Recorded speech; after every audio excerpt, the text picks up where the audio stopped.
So I think we can start with the introductions. Bertrand, thank you.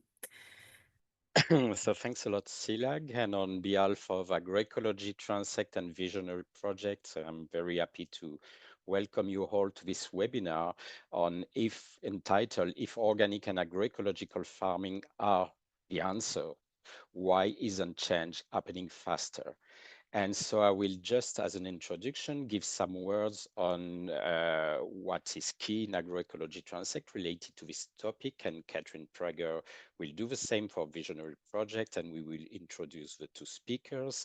And then the Q&A session will be moderated by both Catherine Prager and Gabriel Mack from Agroscope.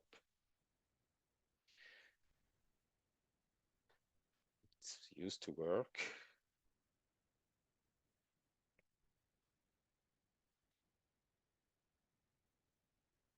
It's working. So first of all, the overarching aim of Agroecology-TRANSECT is to contribute to unfolding the full potential of agroecology for European agriculture.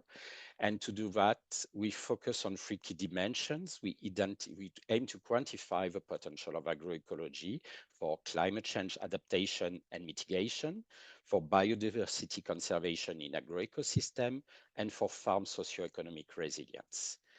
And what is central to our project are 11 innovation hubs. Maybe you're not familiar with the term innovation hubs, so consider it broadly as synonymous to living labs.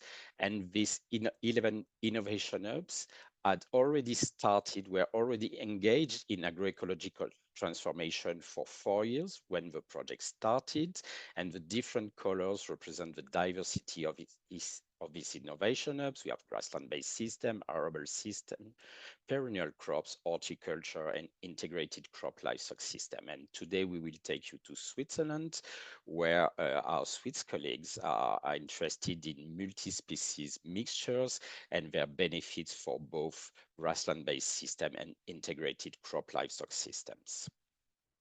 And the objective of having this network central to our project is really to generate actionable knowledge. And to generate actionable knowledge, one of the key questions is to identify barriers and levers to the transition. And indeed, the 11 innovation hubs can be considered as niche innovations. And we know that scaling out agroecological niche innovations is hampered by the existence of a range of lock-ins in unsustainable socio-technical regime, including asymmetries in political and economic power. And these lock-ins occur There are lock-ins that occur when the spread of an innovation that is advantageous for many farmers is indeed hampered by the economic and technical strategies that are already in place in the farming system and in the upstream and downstream sectors.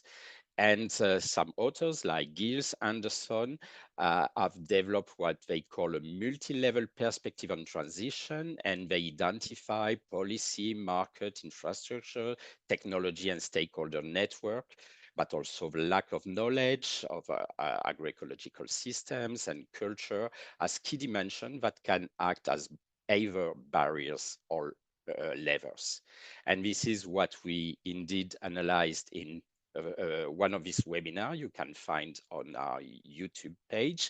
And during this webinar, we also had the feedback from 3 of our 11 innovation hubs, one in the Netherlands, focusing on strip cropping, one in Spain, Inspira Territorio in Andalusia, and one in Slovenia, focusing on horticulture. But of course, we not only aim to identify barriers and levers to the transition in this network of 11 innovation hubs, we have an extended network of what we call 89 dynamic agroecological systems, and they are represented on this map of Europe, and some are in French West Indies also. And in this dynamics, we indeed conducted a survey on the factors of success and failure. And the question we ask is, where do biophysical and socioeconomic conditions are more or less conducive for agroecological production systems? And we had another webinar. Indeed, you can also find on our YouTube page, where we use geographical system to identify areas, we call them recommendation domains, where similar agroecological farming methods could succeed due to similar biophysical and socio-economic environments. This is those we call hotspots. And finally, the third approach we have to identify barriers and levers to a transition is the one we will explore today with Andreia. Andreia's PhD work is on exploring behavioral factors among supply chain actors for scaling out agroecology, and she's specifically interested in how do social norms influence farmers' behavior. And this is only a small part of our project. You will see that in Visionary, it's much more central. But in Agroecology-TRANSECT, as it's only a smaller part, small but important part, we decided to focus on grassland-based system and to analyze cross-cultural differences with data collection in our 3 innovation hubs, focusing on grassland-based system that are in Switzerland, in Bulgaria, and in French Massif Central. But today we will stay in Switzerland, and Andreia Arbenz, who is doing her PhD at Agroscope, will tell us about a study exploring the different reasons why farmers in the Swiss Alps intend or not to adopt agroecological practices. So this was a short summary of what is relevant for today's talk in Agroecology-TRANSECT, and I leave the floor to Catherine for Visionary. Yes, thank you very much, Bertrand. Good morning, everyone. I'm Catherine Prager. I'm at the University of Aberdeen, and I'm the scientific lead of the Visionary project. And basically, the idea for this joint webinar is because there's some touch points, some overlap between these 2 European projects. They're similar in that they work across different European countries. But maybe also to highlight a difference is that Visionary focuses on the whole agri-food system. So rather than the focus on the farming side, on the production side, on the details of how do you implement agroecological practices while growing food, we also look at the wider whole supply chain and the whole system, which could include processors and manufacturers and the retailers and the consumer side, because without that, you won't understand the full drivers of how to transition to more sustainable food systems. So overall, we do want to make a difference in the agri-food system and transition. And there's another similarity with Agroecology-TRANSECT. We focus on transitions. We want to make a change. And we try and do that by understanding the barriers and the levers. So why isn't change happening, and what could be done to do that? We also have a focus on behavior, people's behaviors and their decision making, because that is what really drives that change. And you'll see that we have different ways into trying to understand those barriers and levers. We look at case studies that have a focus on climate, on biodiversity, and on water. So we're looking at specific transition pathways in these sort of environmental focus areas. But we're also looking at, and in that context, the policies. So how do policies need to change to affect change in climate, biodiversity, and water areas? But we also focus on the business side, so the value chain side, and have several case studies there. And what we're looking at today, so focus of Shadi's presentation later on today, not quite yet, is the organic farming. So we have a systemic approach to looking at how we can shift to more organic farming, but also plant-based protein is another systemic approach where we're trying to understand that whole system. Now, Bertrand, if you want to move to the next one. So as I said, a European project, here's the 13 partners, and we do generate the knowledge by undertaking comparative case studies. They can be surveys, experiments, and interviews with all the different food system actors. We have a component there that also looks at policy and tries to understand how policy differs between the countries or similar, and what's the levers associated with policy. And maybe comparable to the innovation hubs that are run in Agroecology-TRANSECT, we also try and work closely with stakeholders. We call them science policy interfaces, but essentially they can be science policy or food system actors, from practitioners and farmers, etc. So we're working in 16 different of these science policy interfaces across the 8 countries that we look at. Next slide. So for today, we focus on the organic farming, food and farming, and we understand organic farming as one way of producing food that is rooted in agroecological principles. So in a way, it's one form of practicing agroecology, if you so will. And there's a difference for that particular focus on organic farming in that it's quite regulated. It's got policy in place across Europe. There are policy objectives that we want to transition to 25% of all agricultural land in Europe to be under organic farming practices by 2030. Those shares of the land area differ by country, but overall for Europe, that is a target, and that's a big driver for policymakers, for research, for NGOs, for farming organizations to become active and to try and undertake steps to move to that goal. And Shadi today is going to talk about work in 4 different countries. So I've circled 6 here, the UK, Spain, Germany, and Denmark. So that's what he's going to focus on, but we also did some of the research in Poland and Hungary. And Shadi is going to talk about how that systemic approach to exploring the drivers and barriers to moving to more organic food and farming sheds light on what can be done and why things don't happen at the speed that some of us would really like to see. Over to Andreia, I think, is first, right?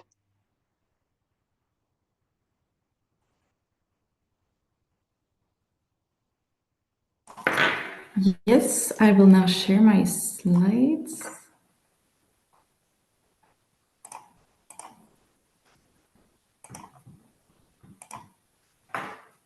Can you see the slide, the first one? It's perfect, Andreia. Perfect, thank you. Well, also from my side, welcome to today's webinar.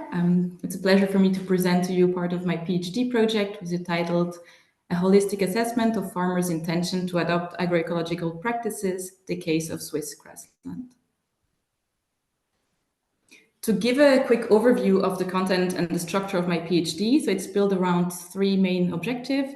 The first aim is to map the agroecological performance of farms in the Swiss mountain region. The second aim, which is also the focus of today's presentation, is to carry out a holistic assessment of farmers' intention to adopt agroecological practices. And the third aim is to investigate the potential of social norm as a nudging tool to foster agroecology in the European grassland, and this using a choice experiment. Now, what are the main motivation behind the study, and why are we focusing on holistic assessment of farmers' intention to adopt agroecological practices? So first, there is currently limited evidence on the key drivers behind the adoption of the agroecological practices. Also, we are lacking insights into farmers' actual intention to adopt specific practices across the different elements of agroecology and whether there are potential synergies between those elements. Also, the variability of the influencing factors across the different agroecological elements is not fully explored, and there is no comparative analysis of the adoption across the different elements. Therefore, the main objective of this paper is to assess the intention of grassland farmers to adopt agroecological practices across the different elements of agroecology, but also to analyze the drivers behind the adoption for each of the elements and to compare these drivers across the elements, and therefore to identify the potential synergies and trade-off. But also, since the study focuses on the behavioral aspect, we also aim to explore the role of the social norms and the social factors in influencing the farmer's decision to adopt these agroecological practices. In this project, we focus on 4 key agroecological elements as they're defined by the FAO. So we have diversity, synergies, efficiencies, and recycling. For diversity, it refers to having a wide variety of species, genetic resources, and agroecological interaction within the farming system. So this aims to support the productivity, the resilience, the nutrition, but also the overall sustainability while addressing the genetic and climatic risk.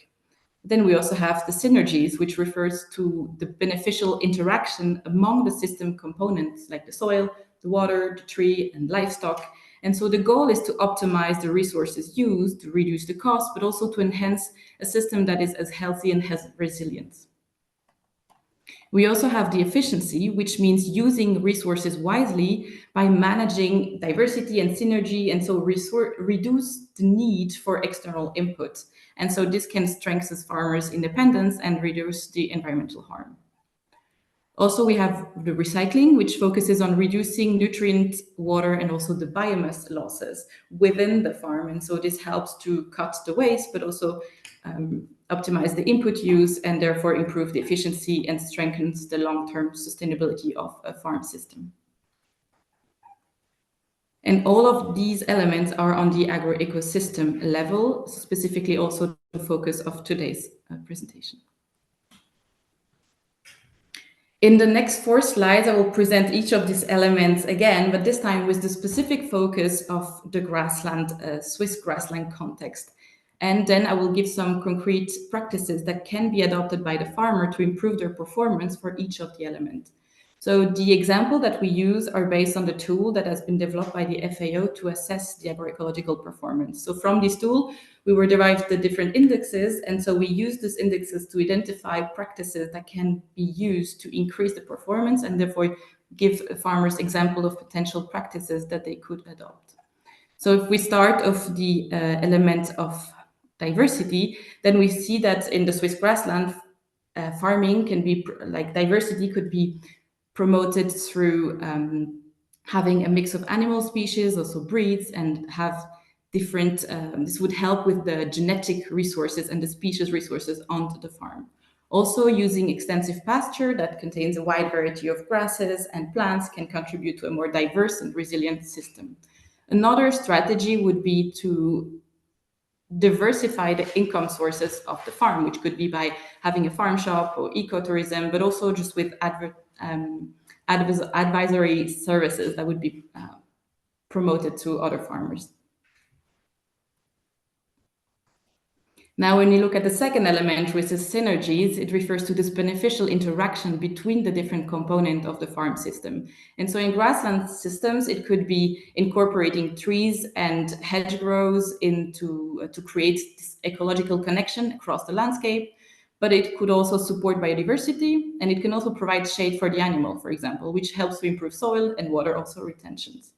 Another practice is to reduce the use of concentrated feed by relying more on the locally available grass resources. But also a farmer can make use of the alpine pasture when available. And so overall, this practice, they aim to strengthen the connection between this natural element on the farm and also help the productivity of the farm. The third element we're focusing on is the efficiency. And so in this context, efficiency means reducing this dependency on external input while making the best use of what is already available on the farm. And so some example includes raising young animals on the farm rather to having to purchase them.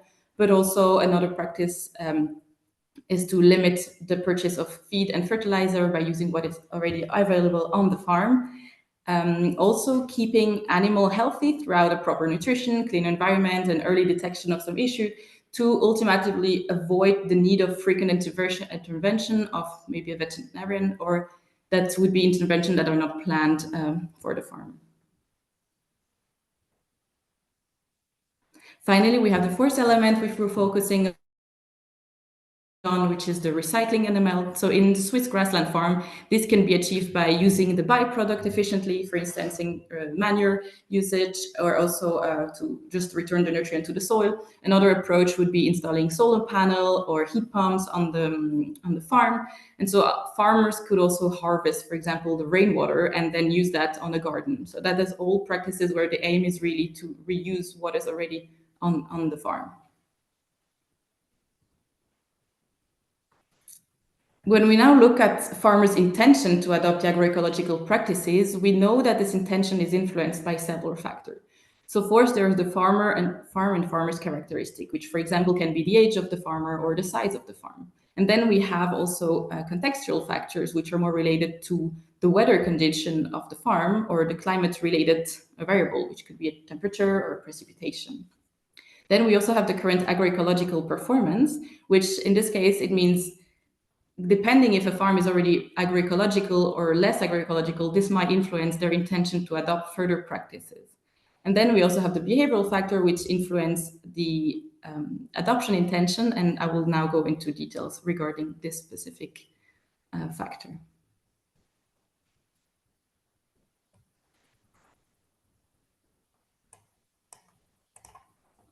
Now, looking specifically at the behavioral factor, Desart et al. Identified 3 categories of factors that influence farmers' intention to adopt practices.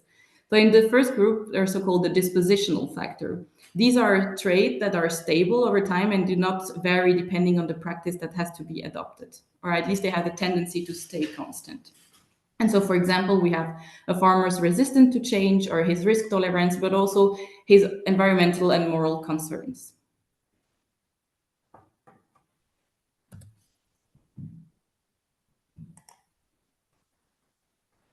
Then the second group is the group of social factor, which, unlike the dispositional factor, they can vary depending on the practices that is to be considered. And so they include, for example, the injunctive norm, which reflects what the farmer believes others think they should do. And so this could come from advisor, from peer, from society, from the politics.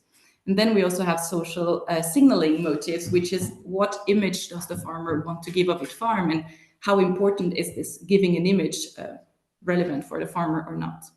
And then finally, we have the descriptive norm, which is what the farmer perceives others actually do. And so, for example, that would be observing your neighbor and looking what is he doing, and maybe this influences what you want to do on your own farm. And then the third group is the cognitive factor. So they are also practice specific, and they can include several factors, which, for example, would be the knowledge, what is my perception of knowledge I have about a certain practice, but also how do I perceive the cost-benefit balance or the risk that I'm taking when I'm adopting a certain practices. Also, there is the perceived control over this decision and the perceived access to resources and supports that a farmer might have when he intends to adopt certain practices. Now, how did we go on the study? So the data collection we used the questionnaire-based approach. And so the farmer had the option to respond either on a pen and paper or to fill the survey online.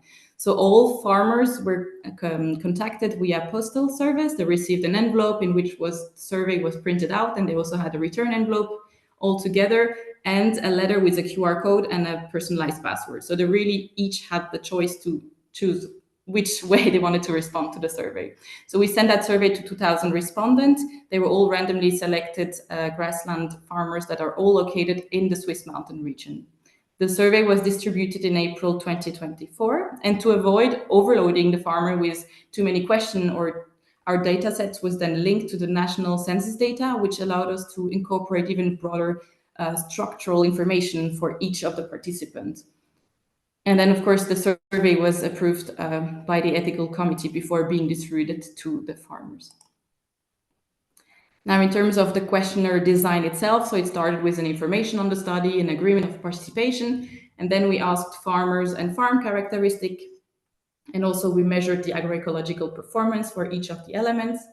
Then we measured for each of the 4 agroecological elements, we assessed both the intention to adopt the relevant practices and the associated behavioral factors, such as the social and the cognitive aspect. And this was then repeated for each of the elements. So for diversity, synergy, recycling, and efficiency, we repeated that cycle the 4 times. And then finally, we asked about dispositional factor, which they are not practice specific, so they could be asked only once. And we measured only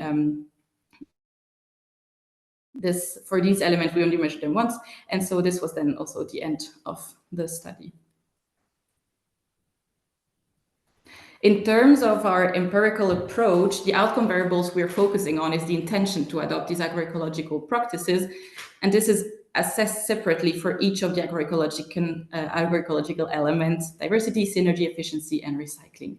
Our main model is a linear regression, which allows us to identify the relationship between the various influencing factors and the intention to adopt practices within each element.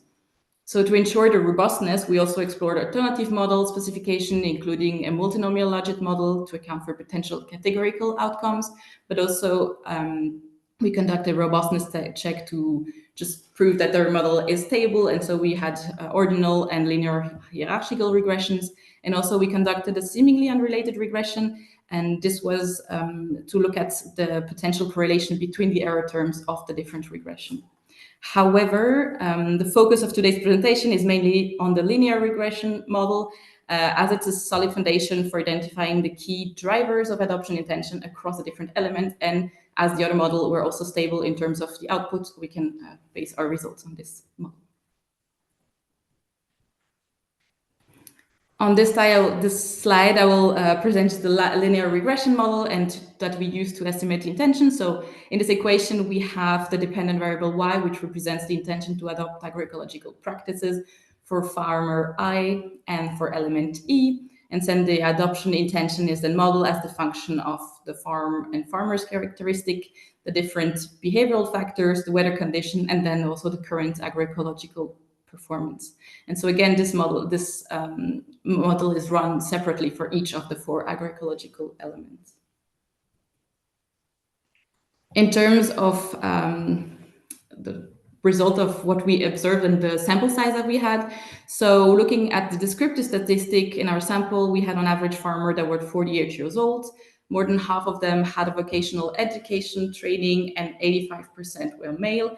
We also observed that 77% of the farm will stay in current possession for the next 5 years. And on average, we had 3.2 persons per farm. Most of the farm had a neighbor in about 250 meters. In terms of the farm characteristics, so we had only grassland farm. This is also what we wanted. On average, 19.2 hectare and 3.6 extensive grassland area. Also is about 24% of the farm were organic farm, and we had very diverse farm, which were quite representative and also what we wanted to reflect how diverse it can be. So if we take together both the farm and the farmer characteristic, our sample is considered representative. So we are really, this is quite representative of the Swiss grassland farming. And so we use this, which is also strengthening the generalizability of our results. Now to the result of the adoption intention. We see that the adoption intention differs across the 4 agroecological elements. So the highest intention to adopt was observed for recycling practices, followed by the synergies, diversity, and then the efficiency practices, which had the lower adoption intention. Now, if we take an example, for example, with the we could take recycling practices, we can see that 47% of the farm indicated no change, wanting to have no change in terms of adopting practices. But then 34% of the farms indicated wanting to increase the agroecological performance in the domain of recycling and changing that there is an intention to adopt practices related to that element. But then when we look at efficiency, for example, we have 5% in red, which are farms that intend to reduce it and actually go more away from having efficiency practices on their farm.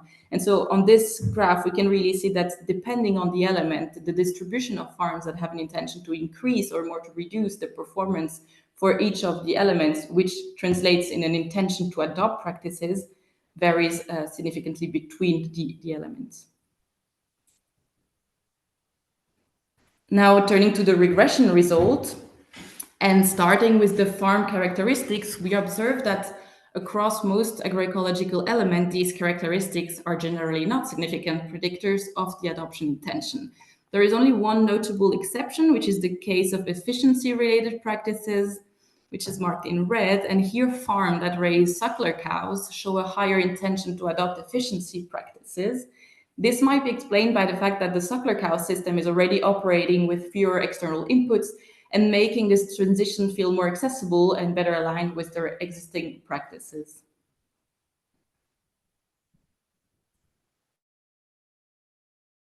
Now, looking at the farmer's characteristic, we observe also several patterns here. First, regarding the gender, we find that female farmers tend to show a higher intention to adopt diversity-related practices compared to male farmers.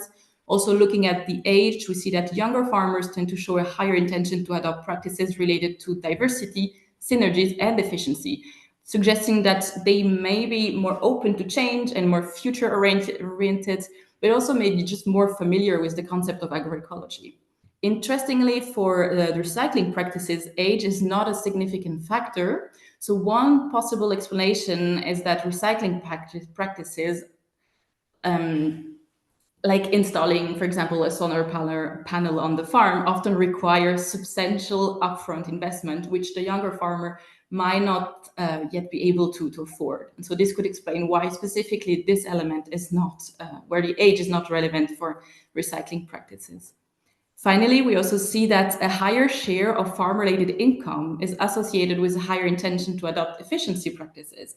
And this could suggest that a farmer who rely more heavily on the agriculture as their main source of income are also more motivated to optimize the input use and reduce the cost associated with maybe external inputs. Now turning to the behavioral factor. So first we look at the dispositional factor, which are the one marked in green. We found that risk-loving farmers show a higher intention to adopt diversity-related practices. This is also intuitive, as diversification strategy often involves a degree of uncertainty, and such as adopting an unfamiliar, having a new practice on the farm. And so farmers that are more risk-tolerant may be also more open to adopt such practices. Moving to the social factors, which are the one in brown, we see that injunctive norms, that is the perceived expectation from others, such as peer, consultant, or society, have a positive influence on the intention to adopt diversity-related practices. So this suggests that when farmers feel others expect from them to diversify their farm, they are more likely to act accordingly.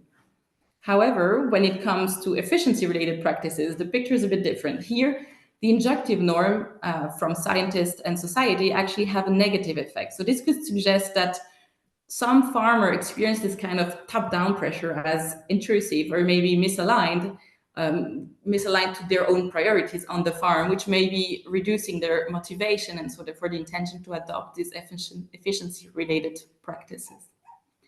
Next, we have also the descriptive norms, which refers to the farmers observe what others are actually doing. And so here, interestingly, for diversity practices, the descriptive norms have a negative effect. So this may indicate that if many peers have already implemented a strategy, some farmers no longer feel maybe the urgency to adopt this practice, or maybe they have heard from other farmers information related to that practices, which influence their intention to adopt it. We also find that the role of signaling motives, so that is the image that a farmer wants to project of their own farm. So we can see that this has a positive effect on synergies practices, but also on recycling practices. And one explanation for that is that these both practices related to synergies and recycling are, which for example would be a solar panel or having trees on grassland. This is very visible, and so this makes maybe for the farmer that wants to have a certain image of the farm also relevant to have practices that are visible to other farmers, but also to other people in the region that would pass by the farm. And finally, if we look at the cognitive factor, we find that perceived support from the farmers association or from the market players increase the intention to adopt synergies and efficiency practices. And this also makes sense as it sense that this type of practices, they often depend also on external structure and also the value chain. And so it needs to be viable for the farmer. And so in contrast to the diversity and recycling practices, which may be perceived as more internal to the farm system, therefore less reliant on this market and institutional support, which might explain why there is a difference in significance between these practices, between this agroecological element. And lastly, we also see that farmers who perceive more cost and benefit with have a lower intention to adopt recycling practices. This also makes sense that there is an investment. And so this kind of highlights this role of the perceived financial barriers, as recycling often involves this high initial investment for farmers. And then we also looked at this element of temperature and precipitation as the weather condition, which were non-significant, and looking at the current agroecological performance. We can see that this is the case for synergies, that farmers that have a higher agroecological performance tend to adopt more synergies practices, and this could reflect a form of path dependency. That's those who have already made initial investment might find it easier to continue to expand in this direction, specifically when it's regarding the synergies practices. Now to conclude, so our findings shows that farmers' intention to adopt agroecological practices varies significantly depending on the specific element in question. And so among the 4 agroecological elements that we examined, we can see that recycling practices are where the farmers show the highest intention, followed by diversity, synergies, and efficiency. Beyond that, we also see that behavioral factors such as the social norms, the perceived benefits, but also the support and the risk attitude of farmers play a crucial role in shaping their adoption intention. But importantly, these influences are not uniform across the elements. So for example, we really see that the signaling motive has an important role when it comes to practices that are visible to other farmers, but also to society. And finally, the demographic variables such as the age, gender, as well as the share of income from farming also show differentiated effect, suggesting that both the personal background, but also the farm and the farm structure, but also the practices that has to be adopted has to be considered when designing measures to support farmers in their transition to agroecology. In terms of policy recommendations, so building on our result, we can really draw kind of a targeted policy implication for each of the agroecological elements. If we look at diversity, to support the adoption of diversity enhancing practices, it's important to reduce the perceived risk, for example, through maybe a tailored support mechanism, or at the same time, to create a link between this descriptive norm and injunctive norm that we observe that could promote the adoption of different agroecological practices. So this means that policies should foster social exchange and peers interaction to allow farmers to share positive experience that they might have, and so gradually aligning this social expectation with their actual behavior. And when we look at the synergies and the efficiency practices, so for these both elements, the adoption is strongly influenced by perceived support, especially from farms association and market structure. So therefore, policy should focus on increasing this support, for example, through training programs, advisory services, and also peer-to-peer learning, which could help farmers to feel more capable and connected when it comes to these practices.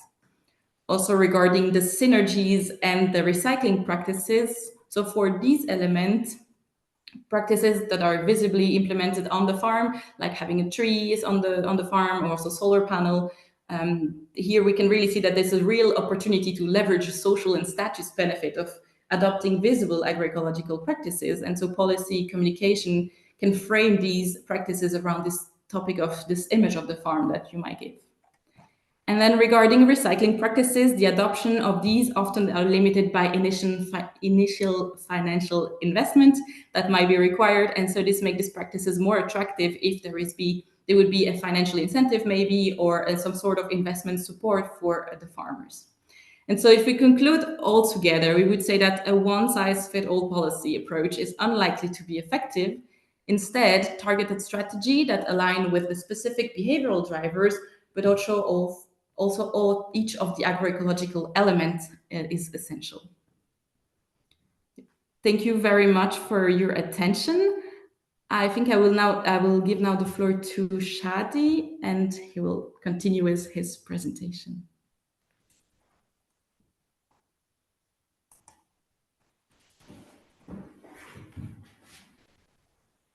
I'm muted. Thank you, Andreia. Very interesting work.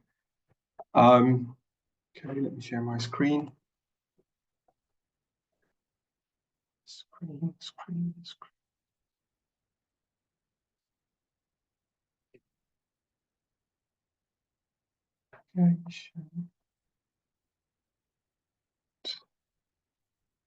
Okay, yeah. All right.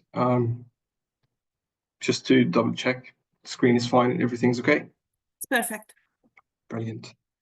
Yeah, so good morning, everyone. Thank you so much for having me today. presenting on work in Visionary. So, as Catherine mentioned, I'm working in Visionary, and what we were doing is that we were looking at the food system from a more holistic perspective, looking at every aspect across the food system, from production to value chains, supply chains, policy making, and consumption aspects. And today I'm going to present a multi-case study work that we have done as part of Visionary on organic food and farming. We have done this study across 6 countries. Today I'm going to be focusing only on 4 countries, Germany, Denmark, and the UK and Spain. But within the UK and Spain, I'm going to focus more on the regional level. So in Spain, we have done the work in Valencia region, and in the UK, we have focused mainly on Scotland. So the work has been mainly focusing on identifying or trying to understand the drivers and barriers to promote transition to organic farming. And what we were trying to do is that we were hoping that we could look at the systemic context where the focus is not only on policy making or the political level, or the farming or farmers' motivation level, but across the whole agri-food system, in order to understand whether the elements of the food system has any sort of negative or positive influence into promoting transition in the different contexts that we have focused on. So just a quick introduction about organic governance, just in case some of the audience don't fully know about it. So I just wanted to highlight that how organic became harmonized in different national and international policy contexts, and what sets it apart from other sustainable agroecological farming models. And it's mainly because that long institutionalization history of organic farming, where there is well-structured and long-standing regulations and well-structured standards that govern the organic system, that really sets it apart and allows it to become harmonized easily in the EU or even the global context of supporting farming and of supporting organic farming. And you can see, for example, the EU level, there has been over several decades an EU support to promote organic farming through providing incentives and direct payments to farmers. So this has led to a continuous growth of organic farming across the EU, and as you can see in the chart, there has been a continuous growth, and in 2023 there has been about 11% of the farmland in the EU growing under organic systems, and that is about 17 or 18 million hectares of organic land. And Austria is leading the sector, and they have the highest share of organic land area, which is about a quarter of the farmland in Austria. However, this is not the total or the highest land area in Europe, but compared to the size of farmland in Austria, that's quite a significant share of organic land. While in the countries that we focus on in our study, in Denmark and Germany, both are leading, the organic farmland in Europe with about 12% organic land area. Spain have done a great work over the past years and expanded rapidly the organic sector, where there was about 5% increase of organic land conversion in Spain. And now they are the second largest in Europe after France in terms of the total area of organic land, with about 3 million hectares. Meanwhile, in the UK, still lag behind, and with only 3% of farmland managed organically. So the EU continues to promote organic farming as part of its sustainability agenda, with 25% of organic land across member states to be organic by 2030. And this is part of the EU's Green Deal and Farm to Fork strategy. And European countries, like mainly focusing again in our work in Visionary, Denmark and Germany, they have already set out strategies to continue their commitment towards promoting conversion to organic farming, with both hoping to double the organic land area by 2030. That means 21% in Denmark and 30% in Germany.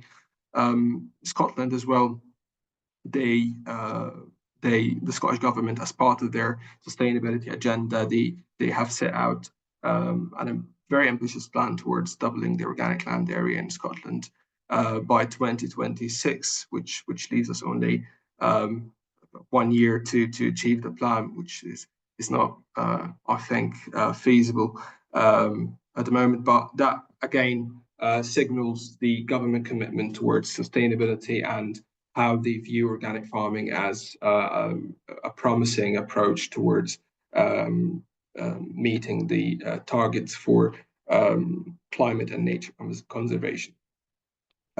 These ambitions are not an easy task. I mean, just if you were to look at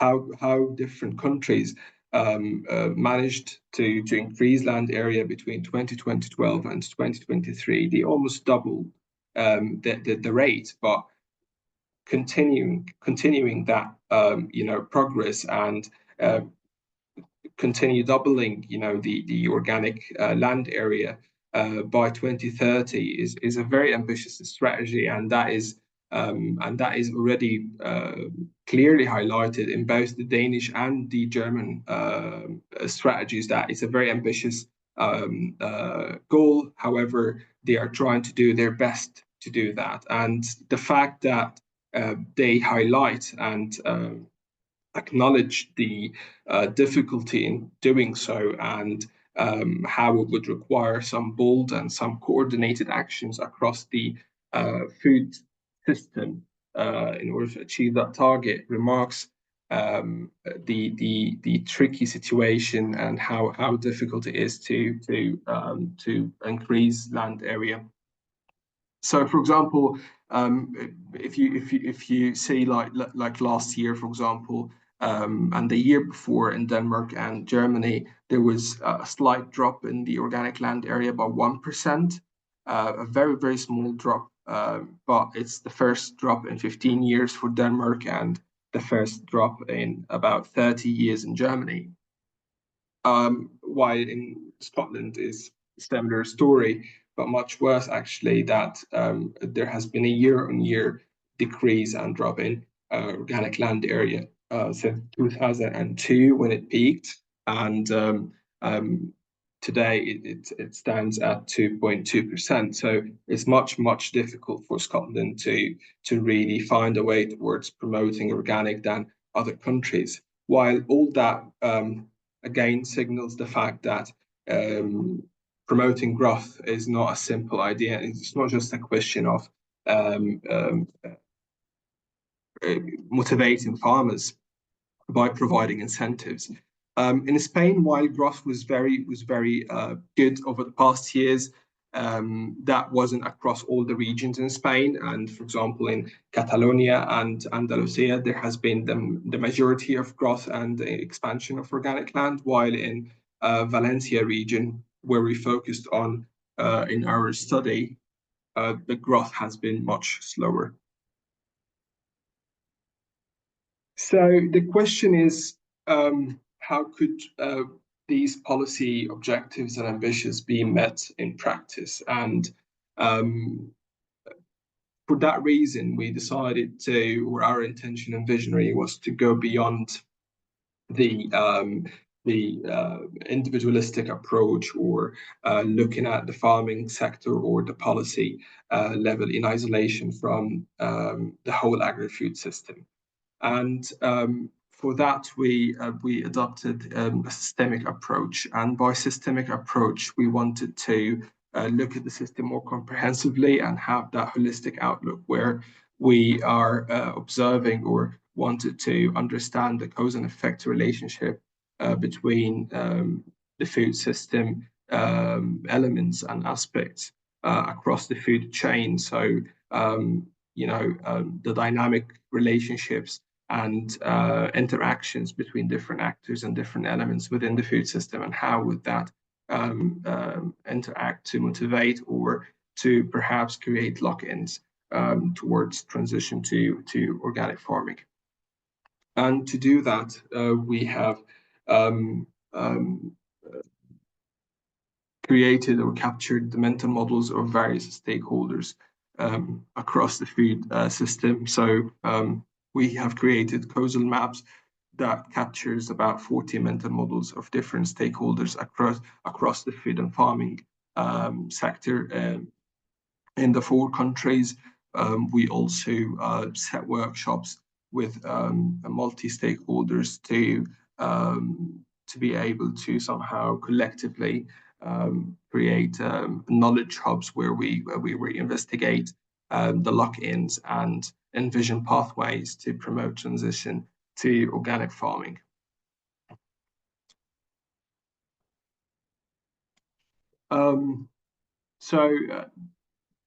Like, just before I go more in depth into the findings, the systemic mapping allowed us to have a dynamic reading again into the different elements of the agri-food system and how it really influenced the adoption of organic farming. And it highlighted the multifaceted nature and complex relationship between various systemic conditions for conversion, including market development or consumption and consumer demand, market governance, supply chain infrastructure, policy making, and technical aspects that reflect the farmer's ability to implement agroecological practices.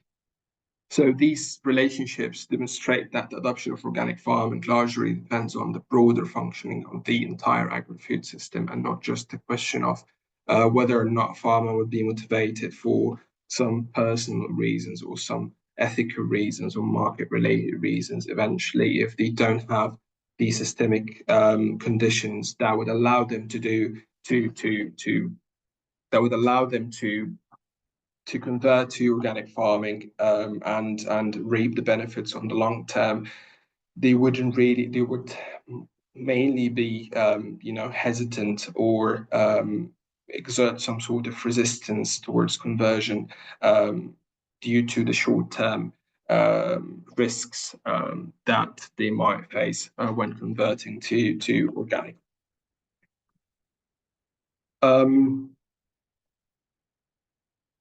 So one important entry to our findings is and I hope that the map is not very, I know it's very tricky to navigate and go through, but I have done some animation work for you to be able to follow me.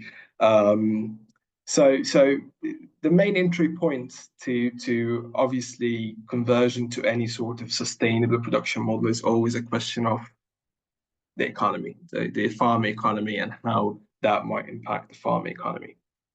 So one of the major findings across the 4 countries that we have investigated is the captive market governance and how it puts so much pressure on farmer income and profitability. And central to this is the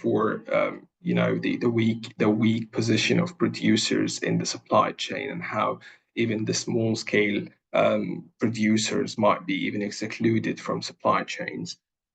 So they are unable to attract price premiums. They are unable to access the market in the first place, speaking of the small-scale producers, but others, they wouldn't really be able to attain the promised price premiums that they were hoping for when they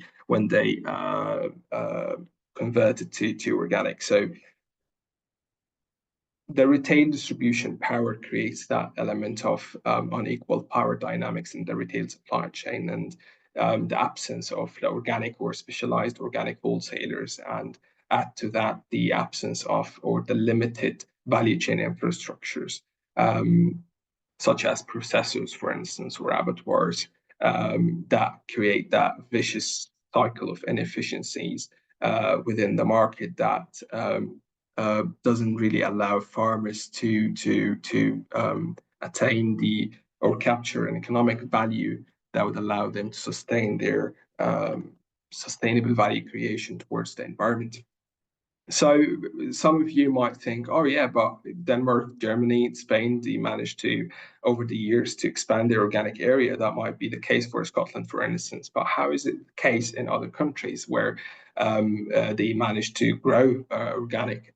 So in Denmark, for instance, it's mainly an export-oriented production, where they have tripled organic exports in the past 10 years as well.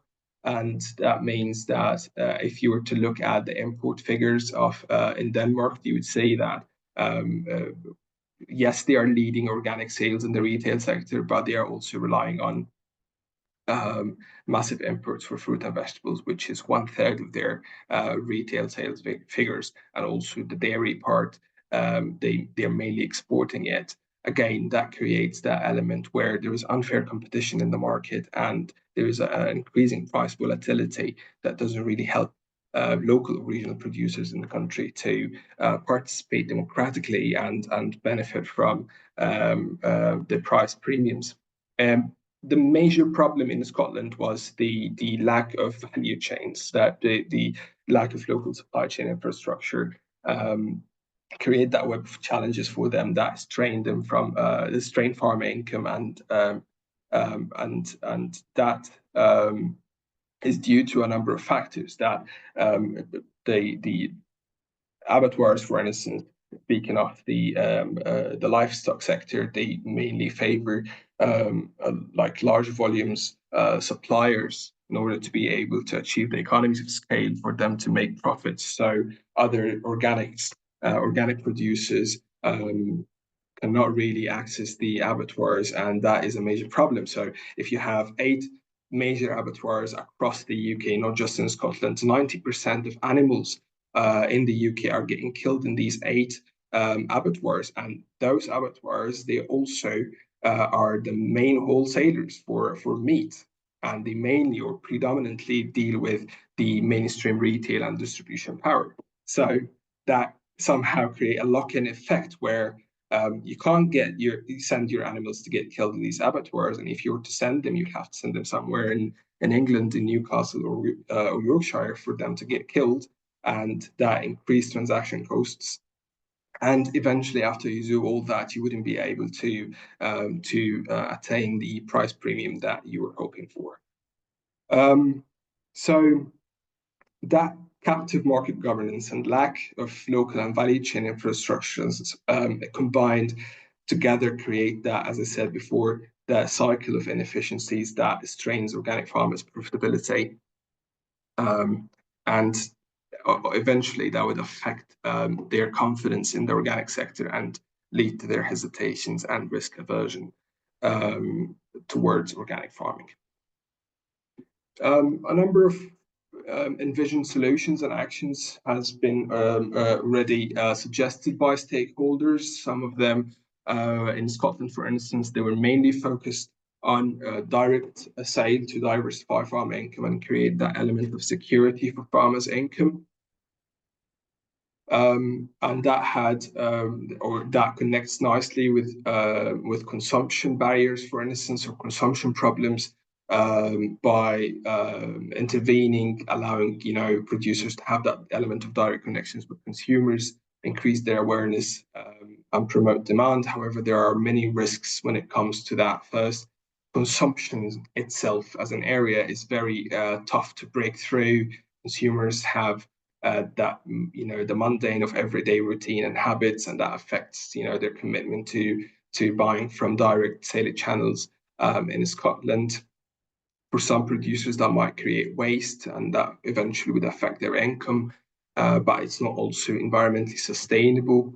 That misconception or misperception or that perception of produce coming from direct sales as expensive, that again signals consumers conventional mindset towards food value and what it is for them to buy and consume food and cook food, etc. So again, that is something that stems from their reliance on the mainstream retail for their food shopping. So when they break or try to or attempt to make different purchase practices from direct sales, they mainly perceive it as expensive, and it wouldn't be something that they would do week in and week out. Other major problems with direct sales is related to the business and marketing elements of it. So producers are now supposed to basically learn different new skills and build that competence in business management and marketing to be able to recruit consumers and manage logistics, etc. And that affects their welfare. So on one hand, farmers have to invest money, time, and obviously human resources that they are lacking. After all that, beside production, and that affects their welfare negatively.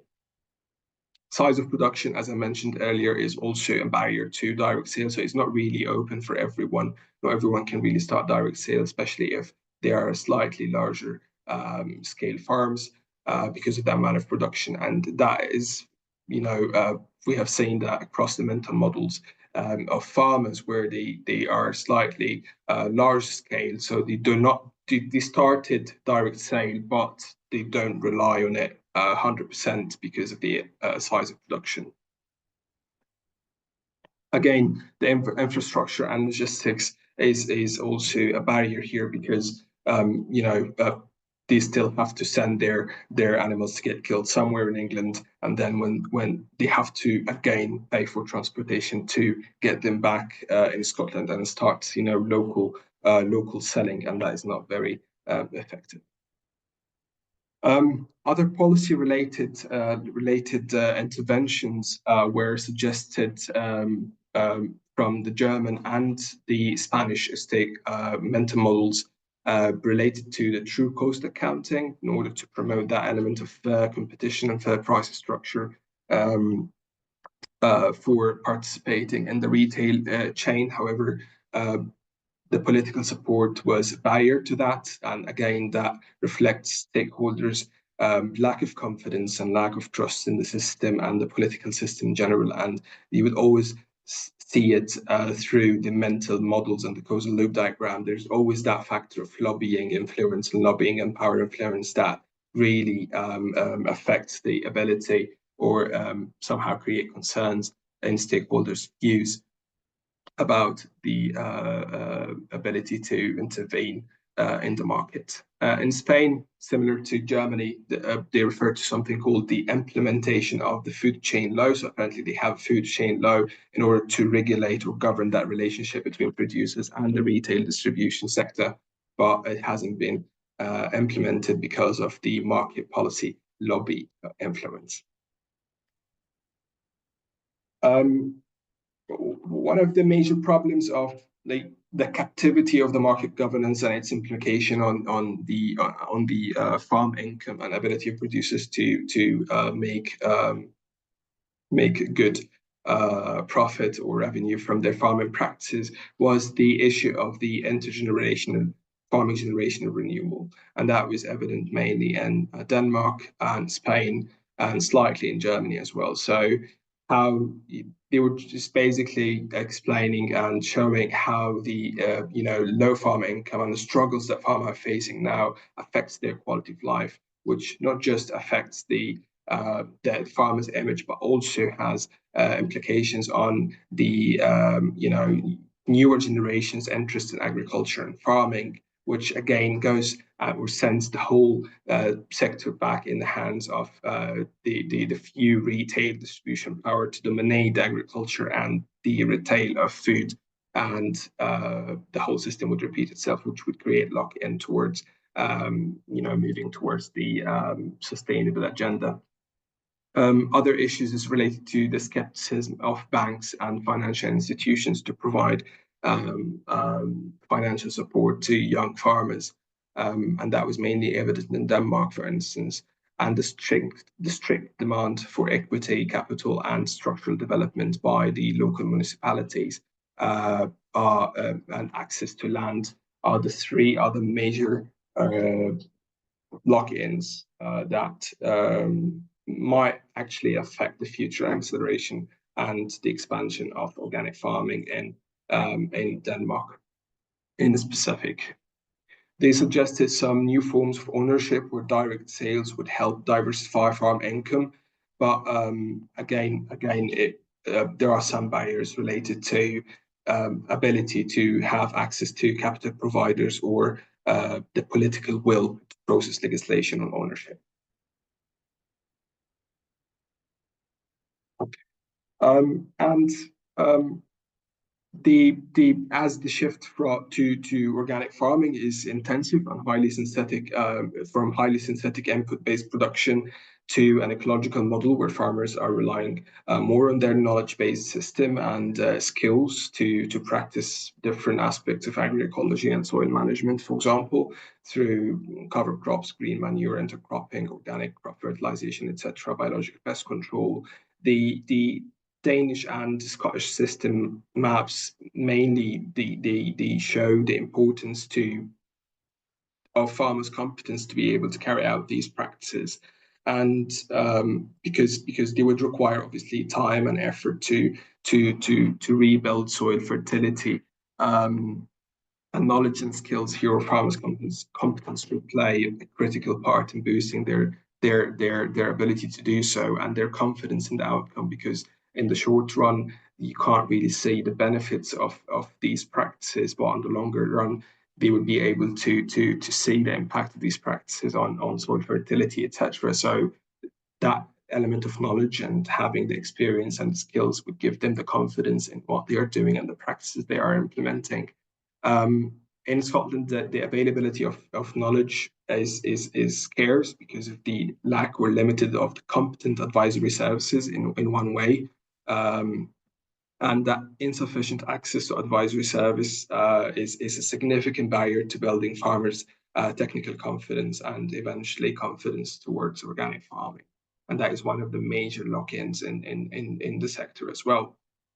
So this, when combined with the uncertainty of inability to access farm economy, that leads to somehow persistent conventional mindset, even among those organic producers who might rely on external inputs or other, conventionalized practices.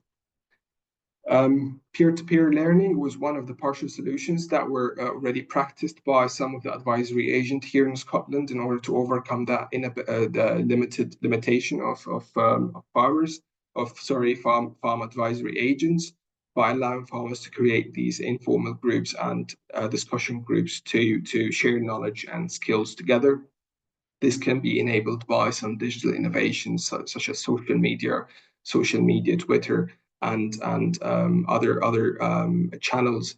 And farmers were happy about it because somehow that allows them to access knowledge direct from experienced farmers who might be perceived as role models in implementing such practices, and that give them such confidence in what they are doing. NGOs also play a major role in influencing or promoting the element of farm competence and skills through organizing workshops and training. Suggestions were also made in Scotland and Denmark to reform the formal agriculture education in order to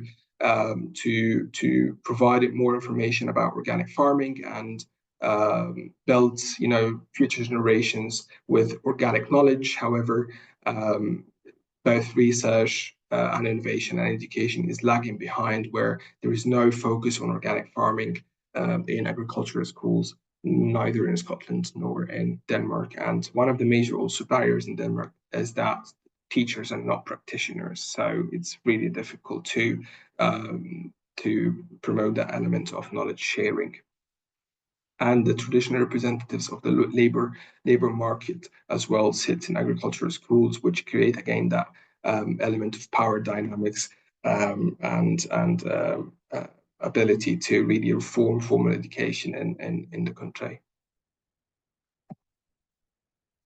In Spain, the issue was mainly related to technical aspects related to centralized fertigation and availability of water quality and quantity in Valencia region. And that is a major problem, especially for the perennial crops, such as citrus, for instance, that really hinder farmers' ability to transit to organic farming. And some of the suggestions were to, develop infrastructure to take advantage of rivers, water surplus, or provide guidance for compatibility of community fertigation with organic farming. But again, there is that element of irrigation association resistance to such guiding tools and standards to be put in place. And there's also that element of associated costs in order to create that compatible irrigation or fertigation models in the region. Finally, there is an element of policy path dependence. Like in both Denmark and Scotland, let me start first with Scotland. That slow government transition to new agriculture policies and policy changes, especially following Brexit, doesn't really help much, in terms of producer confidence or create that element or a state of uncertainty.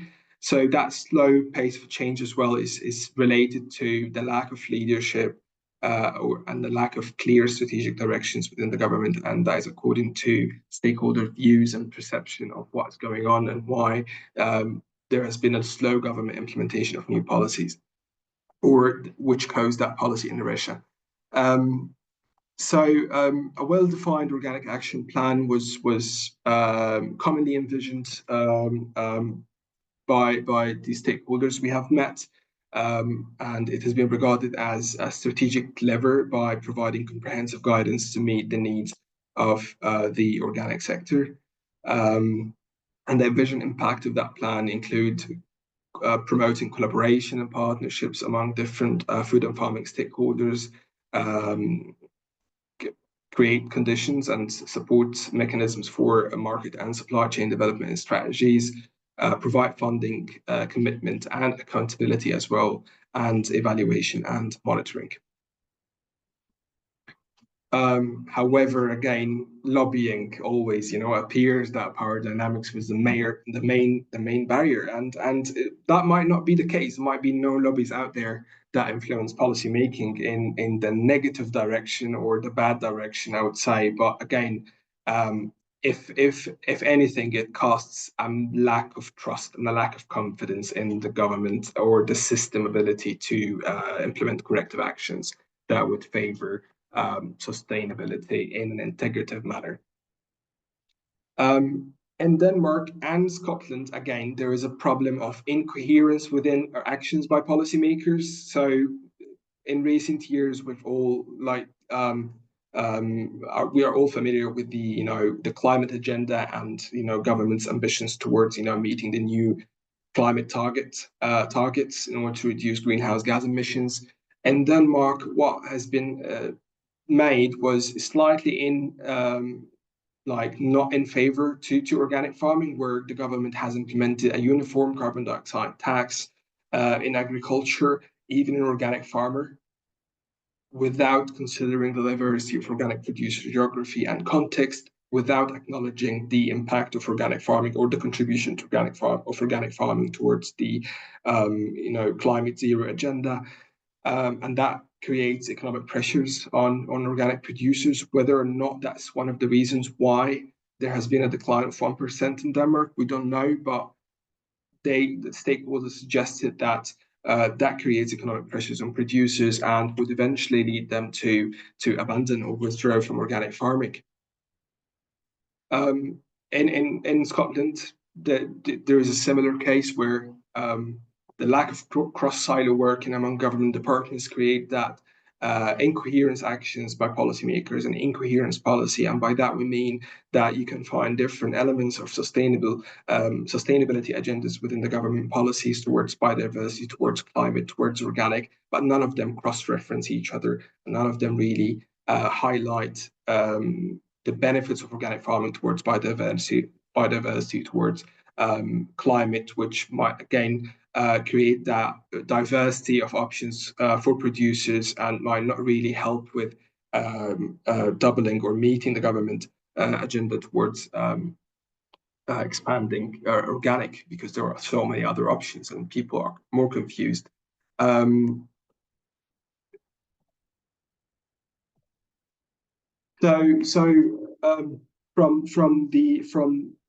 the study, we show that it's not just about farmers wanting to go organic. It's not just their willingness alone to convert to organic. We need the right systems in place.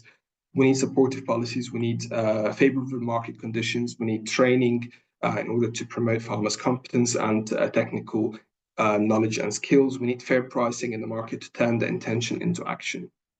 We need farmers to thrive economically, but not to become dependent on just subsidies, by creating a favorable systemic conditions and empower them to be able to make the shift more holistically in the market. And the question here is how to incubate the good intentions of farmers outside there and enable that favorable conditions by creating relationships between different elements and actors across the food systems. If we were to start, we have managed to identify some leverage points. First, regarding policy leadership and sustainability policy coherence, an organic action plan specifically for Scotland is a very important tool. We need it, as I mentioned before, for so many different reasons, that it could help providing a roadmap towards transition to organic and lay down some approaches and interventions in order to promote consumption, promote market development and supply chain and value chain infrastructure, and encouraging different stakeholders across the food system to really convert to organic as well and help promote the sector from bottom up. We need to promote cross-silo working among government ministries in order to overcome that issue of policy coherence. We need to align, efforts towards sustainability by clearly highlighting and provide or enhance the capacity making of policymakers for them to acknowledge the positive impact of organic on sustainability movements. And for that, we would need organic sector representation in sustainability policy circles to enable cross-referencing. Finally, facilitation of direct engagement and collaboration between science and stakeholders across the food system and policymakers. And in Visionary, we have seen that from our first workshop. We've been able to connect between different stakeholders, and through that networking, workshop, they were able to really start up a public procurement project. So there is a good output from facilitation of direct engagement. Whether science should be the intermediary or not, it doesn't matter, but we need them to come together and sit down around the table to share their views and share their needs as well.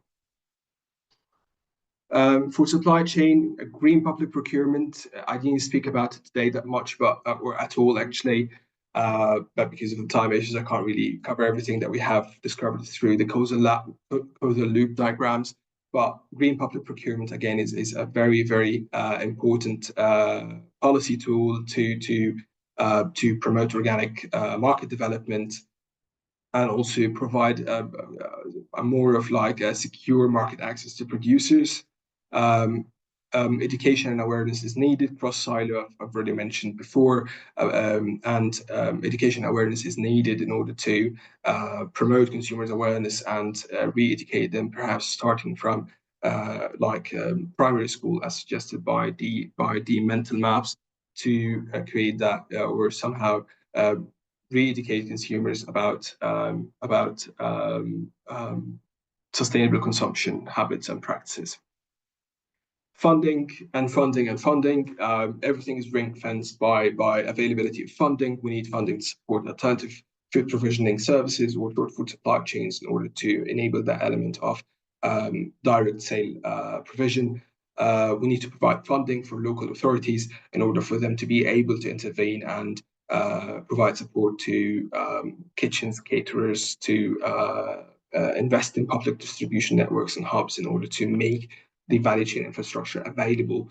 And that is sort of key to enable everything else, from public procurement to short food supply chains, to producers and consumer accessibility to the markets, and increasing consumption of local organic produce. We have seen examples of that in the bio market in Barcelona, for instance, where they, as part of the city food strategy, they have created or developed a bio market, and they were able to make that available as a national, regional hotspot for organic wholesale, and that is available for producers, that is available for businesses and consumers at the same time. Finally, farm advisory. We need that education and targeted information programs to encourage transition to organic farming. Additional fund again for farm advisory service to promote farmer-led discussion groups and networks, and provide more funding for research and innovation. All that is needed to foster farmers' network, enable peer-to-peer learning, and design research that address farmers' needs. I hope I wasn't running that much. So thank you so much for your attention. I think, yeah, that's Thank you, Shadi. Yeah, so we have about, we've run a little bit over time, so we have about, well, maybe time for 2 or 3 questions. Okay. Okay, yeah. Hello, everyone. My name is Gabriele Mack from Agroscope, and I'm responsible for the Q&A session. And let's start with 2 questions to Andreia. And maybe with the one is from Solomon. This is a more methodological question. He wrote that you have studied the system in a holistic approach, but you have used again linear regression. How is this? How is it compatible, as linear regression is a cause-effect kind of relationship? Can you answer this question, Andreia? Yes. Yeah, so we have used linear regression to determine the predictor of the intention to adopt the practices, but this is for each of the elements separately. So we have, when we look at the holistic assessment, then it's not the linear regression, but it's more like for each of the elements separately. So in this case, we look really linearly how it impacts the intention, how the different predictors impact the intention, but not how this holistic assessment. That's not part of the linear regression.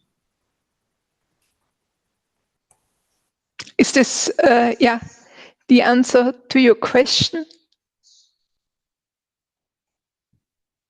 If, yeah, then I think we can move on to the next question from Emil Spar, and he asks, he has a question on the efficiency. A practice may be ecologically efficient, but not necessarily financially or work efficient. And he asked whether you have considered the trade-offs. Maybe, yeah, what do you? Hi, thank you also for that question. I think one point is really that when we look at efficiency in this project in terms of the agroecology efficiency as an element defined by the FIO, we really look at using the resources wisely. And so the idea is to manage the diversity and the synergy to reduce the need of external inputs. So it's more the strengthening the farmers' independence and reducing this environmental harm, but to focus on the economical part of it. Yeah. Yes, thanks a lot, Andreia. I think now, Silak, do we have to move on, or is there we still have time? we have time for a little bit more. I thought Okay. that'd be more difficult to answer. Okay.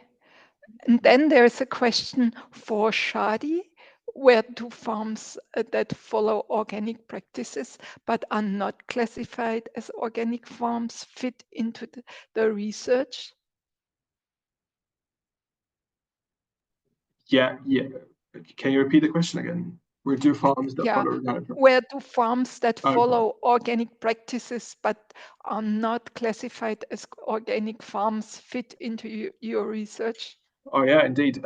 Yeah, we actually have, like, some of the farmers that we have interviewed and generated mental models for. They were practicing organic farming, but they were not certified organic. And again, that is related to problems with, as I mentioned in the presentation, market access and the ability to generate income. So they just see that there's no benefit from opting for certification when the benefits outweighs or the barriers outweighs the benefits, basically. So yeah, definitely there are farmers who are practicing organic farming but not certified organic. And there's another question to you. Wait, where was it? Shadi, what is the difference between organic farming and agroecology? Yeah, we need a whole webinar for that. Yeah, but it's organic farming is a farming model that is based on socio-ecological practices, but it has different elements or different pillars as defined by IFOM, which is one of the founding organizations for organic farming practices or organic farming systems. But agroecology is only one aspect of organic farming, which is the principle of care towards the environment. But it has different other aspects. Agroecology in itself, it's a different ideological utopian sort of agriculture model that is based on closed farming system, where consumption and circular economy, etc., are based on the farm. I'm sure that there are some other experts in the webinar who might be able to also draft or lay down a better example of agroecology better than me. But this is in a nutshell answer. And there is another question for you. And it is not clear if your work is based on a literature review or if you led interviews or if you focused on press review or if it is more a conceptual work. On what do you base your schemes? Well, I've already mentioned in the presentation that we have created or designed these causal loop diagrams from 40 mental models that we have constructed with the stakeholders in one-on-one interviews. So they are based on interviews, but also the causal loop diagram involves the like outputs from workshops that we have set with stakeholders. In visionary. So the idea, it's an empirical work. It's not a conceptual work. It's mainly empirical work of systems mapping.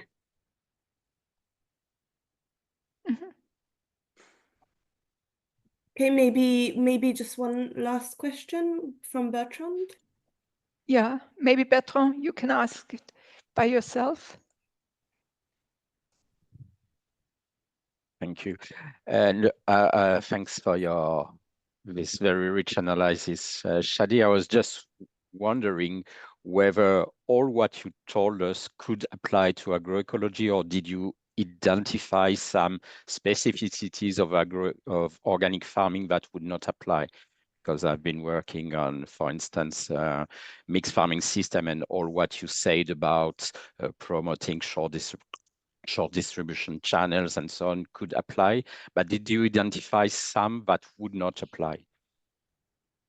Well, I would say it would apply, and significantly as well to agroecological systems, because again, we're talking about if we just left or dropped all terminologies, agroecology and organic, we're talking about sustainability at the end of the day. And if we are aiming or hoping to advance sustainability transitions by implementing or adopting agroecology or adopting organic farming, we need favorable systemic conditions to be in place.